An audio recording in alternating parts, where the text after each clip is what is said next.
Hello, everybody, and welcome to the digitally uploaded podcast, recording bright and early for your benefits. I'm Matt Sainsbury. I'm the editor-in-chief of digitallydownloaded.net, and with me this week, it's just one other person. It's the other Matt. Hello, Matt. Hello, Matt. It's the All-Matt cast. Yes. So, I promise we are different people. We're not just... Yeah, the accent. It's not just one person and putting on a great New Zealand accent and a crappy Australian accent. We are actually different people. We'll listen to some Hatsune Miku music, get us bright and happy and in the mood, and then we'll get back and talk about the games that are coming out in August.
'Welcome back. Hope you enjoyed the track. Okay, so the games of August after July was a little bit quiet, I guess, in terms of the game releases. Mind you, it did have stuff like Octopath to keep people busy. August looks like it's going to start picking things up again, and it's actually a pretty good month for releases, I think, overall. If we run through quickly some of the highlights that are coming to PlayStation 4 first, on August 7, Overcooked 2 comes out, and anybody who likes multiplayer should be looking forward to that one. Overcooked is amazing. Madden NFL 19 also comes out on the same day for sports fans. Then we've got We Happy View comes out on August 10, which is exciting. Phantom Doctrine comes out on August 14, and that's basically James Bond meets XCOM, which is all kinds of cool. We've got Brawlouts, which is a Smash Brothers style kind of game, but with indies. That comes out on August 21. Guacamelee 2 also comes out on the same day, and that's a game that people should be pretty excited for. That's a real darling of the indie space. Shenmue 1 and 2 pack comes out on August 21, and that's going to last 2 months all by itself. If you're into F1, that comes out on August 24, this year's version. Fire Pro Wrestling World comes out on August 28. That's a series that's been going good gangbusters in Japan for many a year. People have been wanting one to come out west, and Spectrumsoft is finally compliant and bringing people one to play. So if you're interested, make sure you buy it and support it. What else we got? Blade Strangers comes out on August 28, which is perhaps the weirdest crossover fighter that we've ever seen. That takes a whole bunch of characters from indie franchises and they mash up and stuff, which will be pretty cool. Little Dragons Cafe comes out on August 28. That's the newest game from the guy that invented Harvest Moon and looks absolutely charming, as you would expect. And then right at the end of the month, Yakuza Kiwami 2 comes out. So just after you finish Shenmue 1 and 2, you've got a Yakuza game to play, which is a busy month for Sega indeed. And yeah, that's basically it. Oh, if you're into basketball, NBA 2K19 comes out on August 31, the least of the American sports. And now I'm going to get all kinds of hate mail for that. Matt, are you suggesting that people are going to finish Shenmue 1 and 2 in a week? And the week between those come out and Yakuza comes out? Well, these days, these games come out and somehow people manage to get a platinum within a day. Anyway. Some people have an amazing capacity to time management and somehow complete 70-hour games in 24 hours. Let's have a look at the Switch, and then I'll ask you which ones you're interested in, Matt. Let's see. On the Switch, on August 2, 1979 Revolution Black Friday comes out, and that is an amazing point-and-click adventure, if you want, about a pretty important moment in the history of the Middle East. So that's a serious game, but it's a good one. Sultan Sanctuary comes out on August 2 as well, a 2D Souls-like, and yeah, that's quite good fun, actually, if you like your Dark Souls. Okami HD comes out on August 9, and you should have played this about 30 different times, and every time it's come out, and for some reason no one does, but maybe just finally it'll be a commercial hit this time around. Cosmic Star Heroine comes out on August 14. That's a bit of a homage to JRPGs of old by a guy that specializes in that stuff, and it's actually quite decent and well worth looking forward to. And other than that, there's a lot of stuff that also comes out on PS4, like Little Dragons Cafe and Blade Strangers, if you're into playing them portable instead. Right at the end of the month, there are 2 big releases. The first is Victor Vran Overkill Edition. That is a particularly good Diablo clone, actually, one of the better ones. So given that the Switch doesn't have Diablo in any version, that one will fill the void of sorts. And then Monster Hunter Generations Ultimate also comes out on August 28, which will be the first Monster Hunter on the Switch, which is good to see, since I guess these days Nintendo and Monster Hunter have gone hand in hand. So it'll be good for Nintendo fans to have a Monster Hunter game on their shiny, newish console. So with all of that, which ones are you looking forward to the most, Matt? Which are your key picks for August? I am looking forward to 1979 I almost said Resolution. I've become too much of a gamer. 1979 Revolution. which I haven't had a chance to play yet. But as you've said, it's a very good game about a very important piece of history. So I'm looking forward to checking that out. And also, something I don't know if you mentioned is Dead Cells,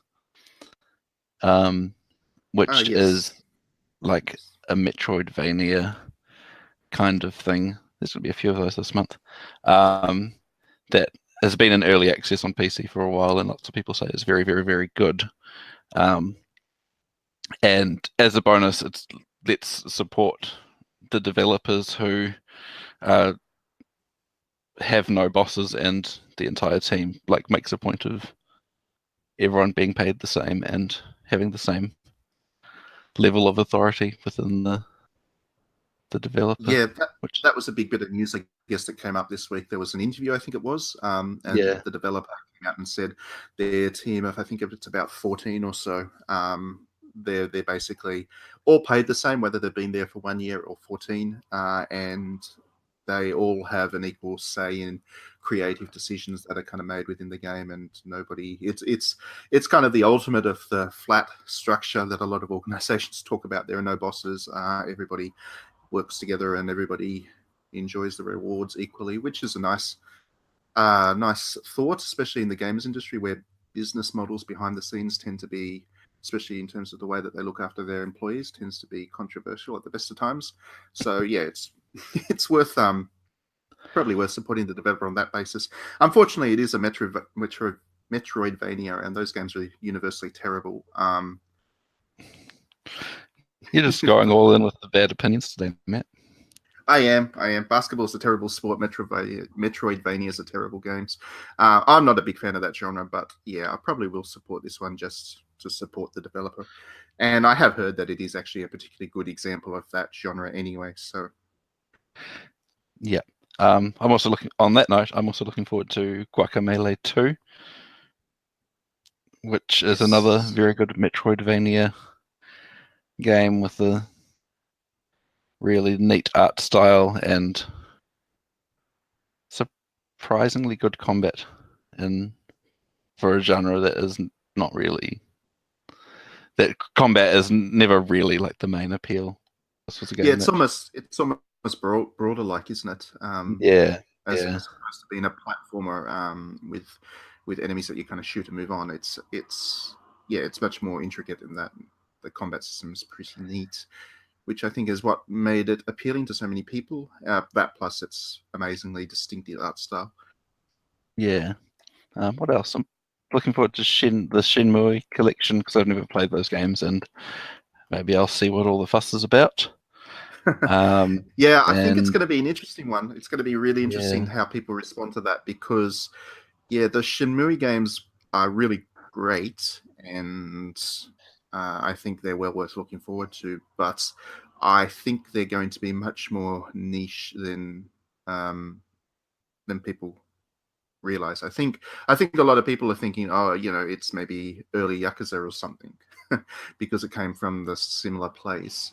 But yeah, these games aren't really like that at all. They're much more life sims, I guess is the best way to put it. You just wander around, you do jobs, you get money, and it's not quite the combat heavy JRPG structured kind of experience that Yakuza are. So yeah, sounds good. Yeah, it's really good. It's really great, but I'm just looking forward to the inevitable bunch of people that never played it before pick it up and then go, "What? This is like a walking simulator, in it?" And there are going to be some that do that, I think. Yeah. What else? Oh, Little Dragons Cafe looks great. Blade Strangers looks good. Yeah, Blade Strangers is just weird. It's just so weird. Yeah, like how they actually managed to come up with the roster for that game is just because for people who haven't been following, you're looking at characters from the likes of Code of Princess fighting against Cave Story, fighting against what's that platformer? Shovel Knight, Binding of Isaac. Binding of Isaac. It's just weird. Yeah. It's like it obviously came from Nicalis's roster, their Yeah. library. But Nicalis is a very eclectic mix of games and genres and characters. So the idea of actually sticking all these characters together it's odd, especially when it's not actually a Smash Brothers like fighter. It's more like a traditional 2D arcade fighter. So yeah, I have no idea how it's going to work. I think it's going to be great. I hope so. Looks good. And yeah, that's. I mean, for people who want the more Smash Brothers style fighter, I really do recommend looking at Brawlout when it comes to PS4. That one's been on the Switch for a while, but yeah, it's very Smash Brothers like in execution and design, and it has some fun characters in it. It has the guy from Guacamelee, and it has it's got the PlayStation 4 version will have Yooka-Laylee in it as well. So it's got a couple of those kind of indie characters, and yeah, it's colorful, it's bright, it's very good fun in multiplayer. And speaking of multiplayer, I have to again recommend Overcooked, because have you actually played one of those, Matt? Have you played the original Overcooked? I have not. I don't have friends, so I don't play multiplayer games. Oh no! Yeah, it's not a great game in single player. It's actually really quite bad. It's a game that's almost purely fun when you're playing with other people. But if you do play with other people, it is absolutely hilarious. And yeah, it's the sequel should be bigger and better, and hopefully it keeps the good fun going. If they can add some kind of single player in there, that would be good. I'll try and make some friends before Overcooked 2 comes out. All right, and on that note, we'll go to some music. I've picked a track from Ys 8 because it has a good soundtrack, and otherwise the game's not very good, but the soundtrack's really good. And we'll come back and we'll talk about something very different. We'll talk about gaming achievements.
Welcome back, everybody.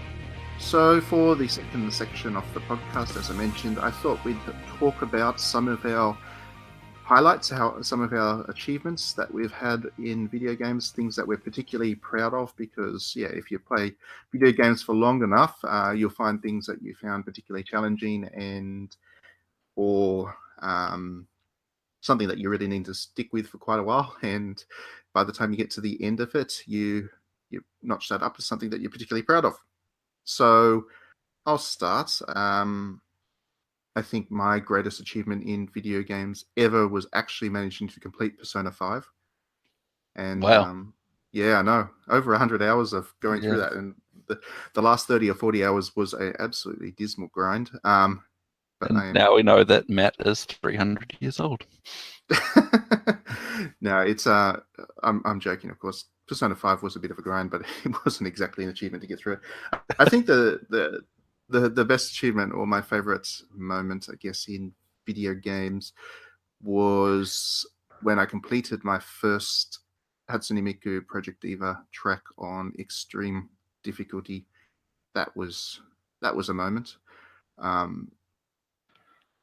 did that with the Vita one. So the first Hatsune Miku game I played was the first one that was released on the PlayStation Vita, which was F? Yeah, I think that was it, wasn't it? Project Diva F.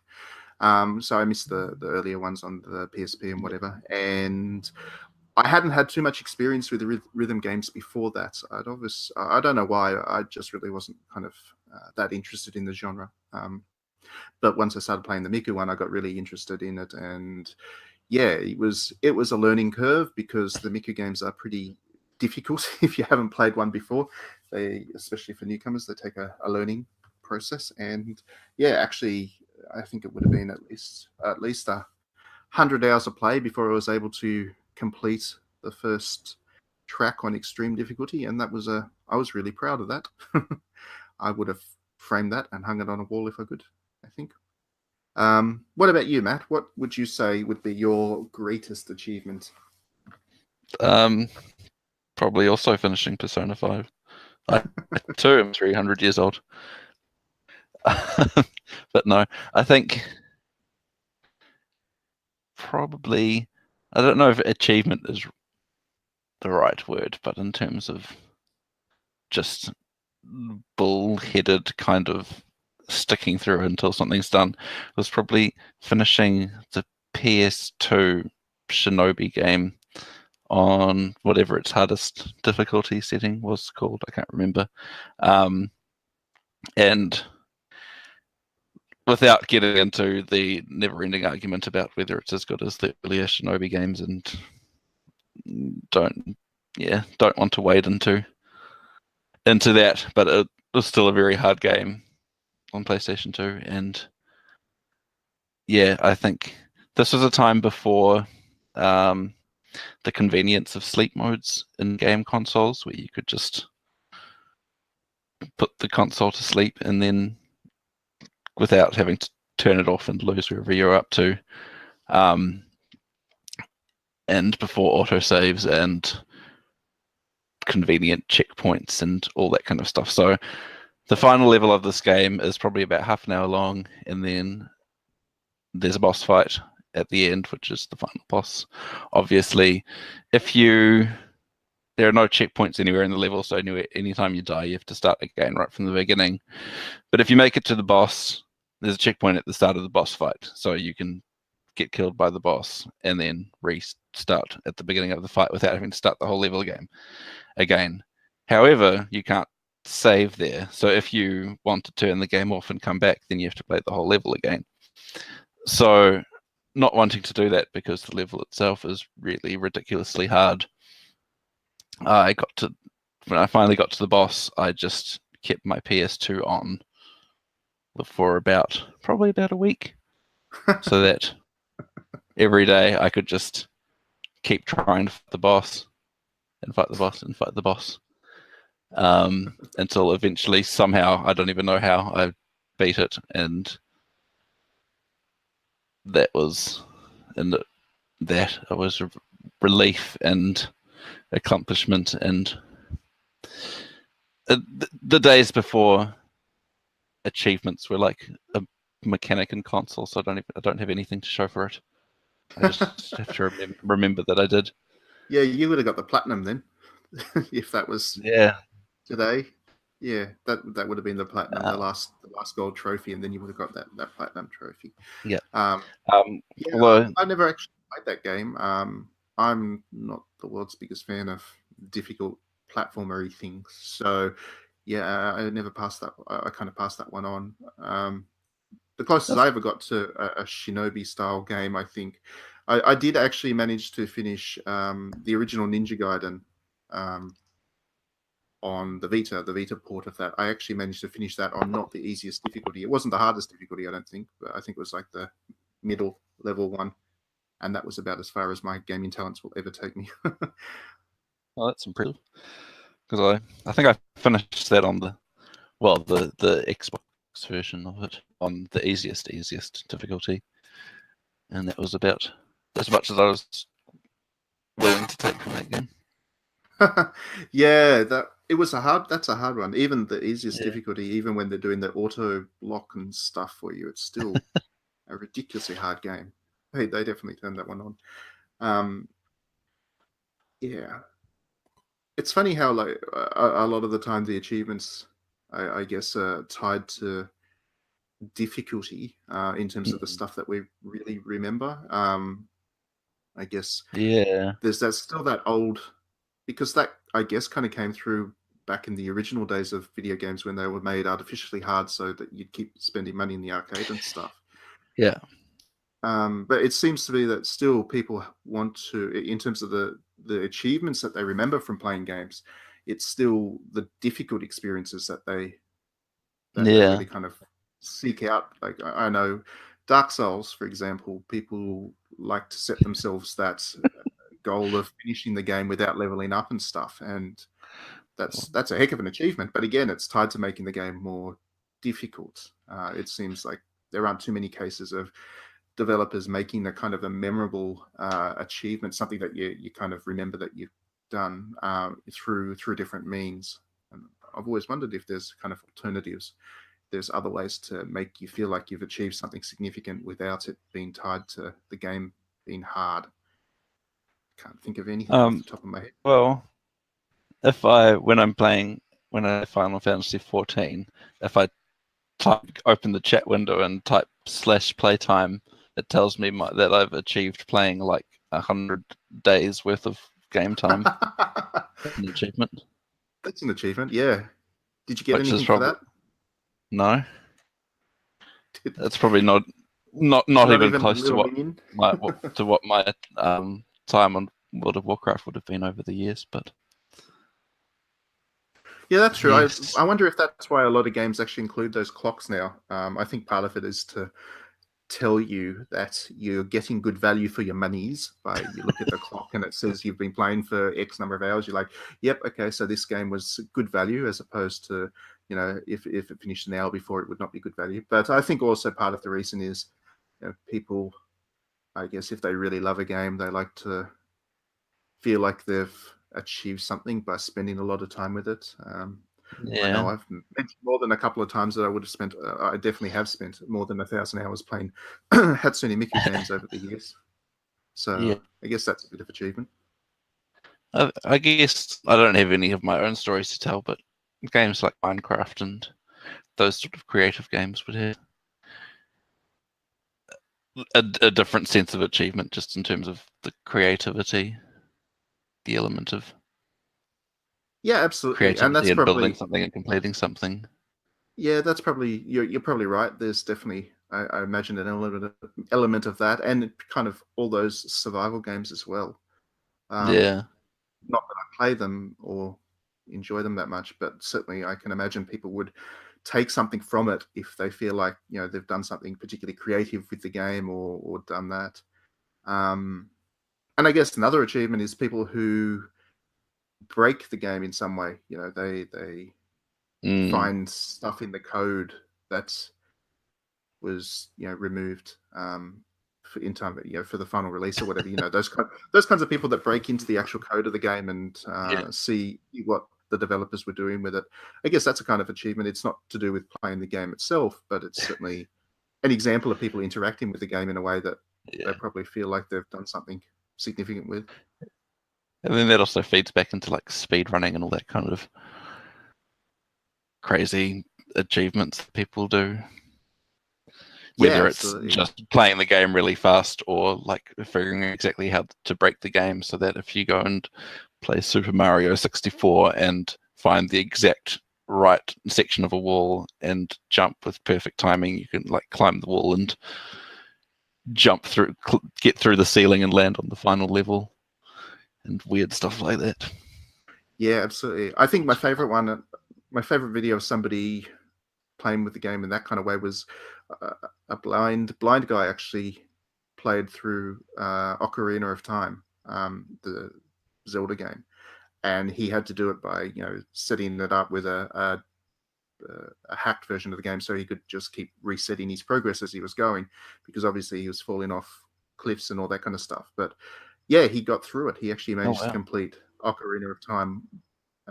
And yeah, I'm just imagining if I was trying to play that game blindfolded or something, how amazing that achievement must have been. So wow, yeah, it's great seeing those kinds of things. It's inspiring, that's for sure. Okay, so we'll go to some more music, I think. I would pick some music from Shenmue, since we were talking about that in the last section. It's actually got a really great soundtrack. And we'll come back and we will talk about a game that we hope a lot of people will be playing over the next week.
And welcome back, everybody. So for the final section of the podcast this week, where we look at one game in isolation, we're looking at one which is new, if you, I guess, missed the original release of it. It's Coda Princess. Now, this was a game that was released very early on in the 3DS's lifespan. I think it might have even been one of the first digital-only games that was released on the console. And now we've got a HD remake of it available on the Switch. You might even be playing it by the time this podcast goes live.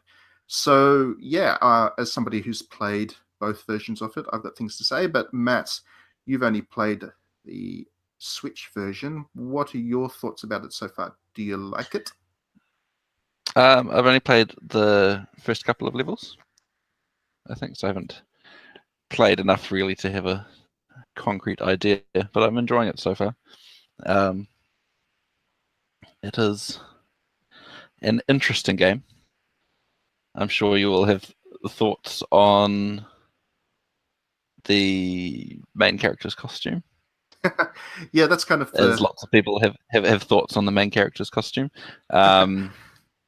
That's the reason to buy it. That's for sure. Yeah, who aren't familiar, it's just a very, very fan servicey kind of. If you think about the chainmail bikini, as the people refer to it, taken to ridiculous extremes, that's basically what you've got. Like the impy version of the chainmail bikini. It's designed in the way that it can absolutely minimize how much actual clothing there is, and it's really quite a spectacular effort, really, in terms of design. Because you wouldn't imagine that it'd be possible to use that little to cover stuff, but it does. I like how the game makes jokes about it. It's very it's very self-aware about it all, and it's quite amusing actually. I don't. Something about it is very weird to me, and I don't know, in a way that kind of, I'm not usually bothered by that kind of fan servicey stuff. And I think the common argument of it's not practical is, I think, misses the point a lot of the time. But something about the design of, I can't even remember her name now, the main character. What's her name? I just call her Princess in my head. Princess. It starts with S. Yeah. Solange. Thereabouts. That's right. Yeah.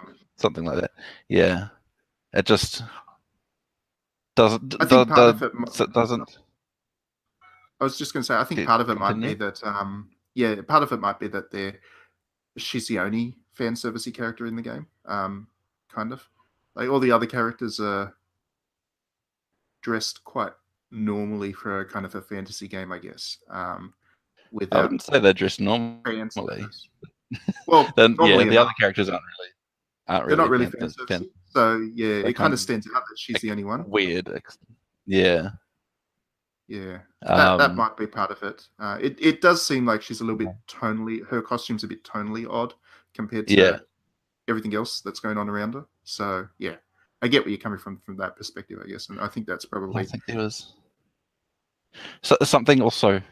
I can't remember the exact context of it, but like one early cutscene where she's talking to her father about something or other, and then I'm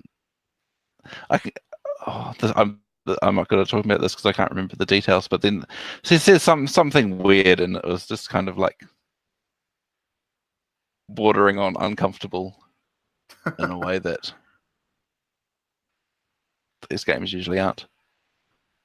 But then you get characters like the weird zombie corpse girl. Oh yes, who's just brilliant. So yeah, yeah. Swings and roundabouts. It's a very anime game through and through. Yeah. The delivery, the style of the characters, the actual delivery of dialogue, and all of that kind of stuff.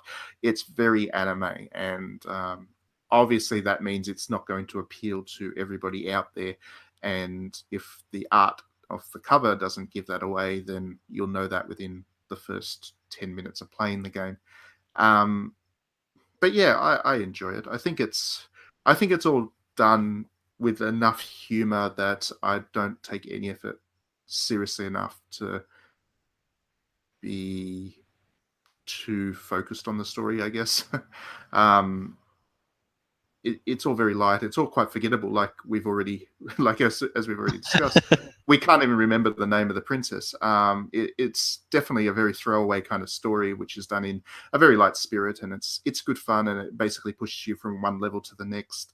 And obviously, the point of the game is the levels, the combat, and I find it to be a really good combat system. I didn't enjoy it too much on the 3DS from memory. I don't know if it's changes they've made or just the fact that I'm finding it easier to see what's going on the larger Switch screen, or the high definition graphics are making it easier for me.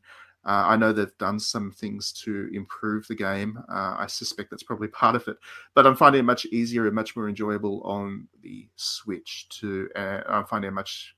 I'm getting better combo results and all that kind of stuff. It's basically an RPG, but with a brawler combat system, or probably actually closer to say it's a fighting game combat system, where each character has various combos and each character has a different fighting style, and you need to kind of learn those button inputs to get the most out of it. And it all plays out on a 2D combat plane. So yeah, it's not a traditional JRPG by any means, but leveling up has an impact. You get equipment, which you can obviously use to improve your characters and stuff. And there are a lot of characters which you unlock as you play, and some of which are for the story mode.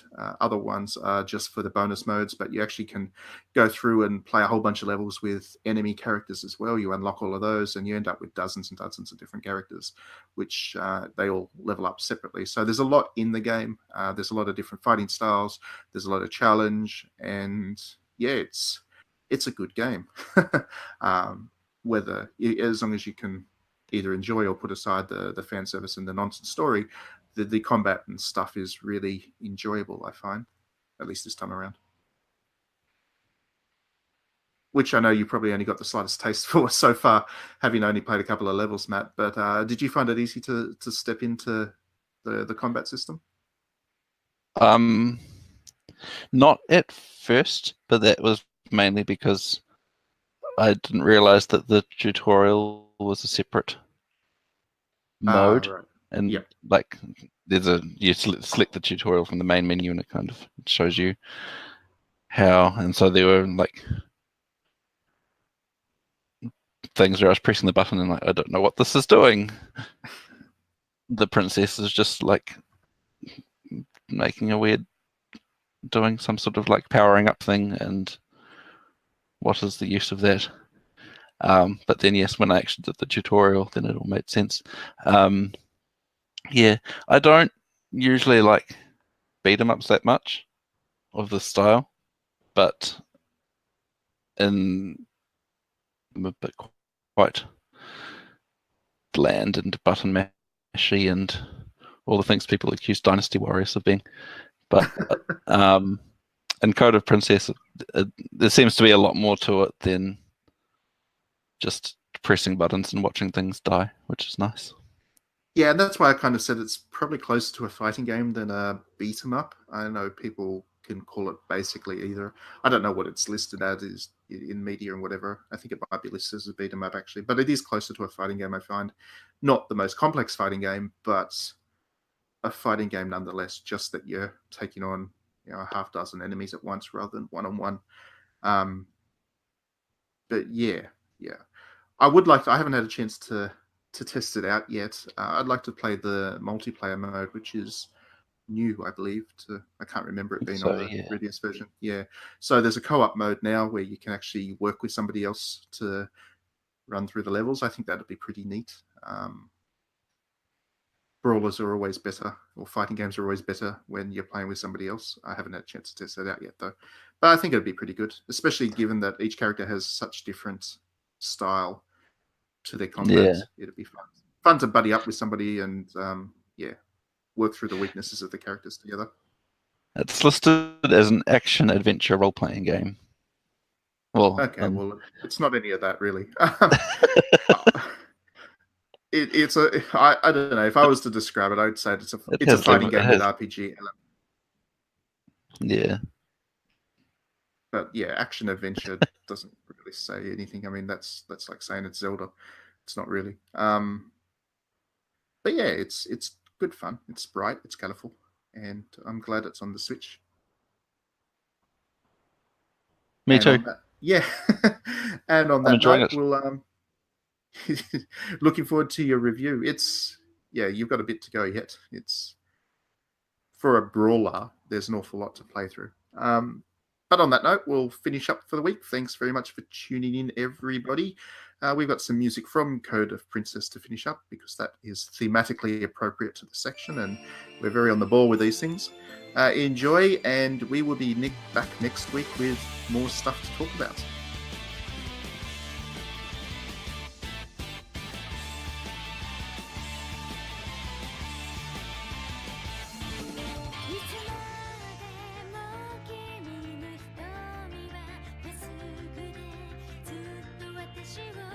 映して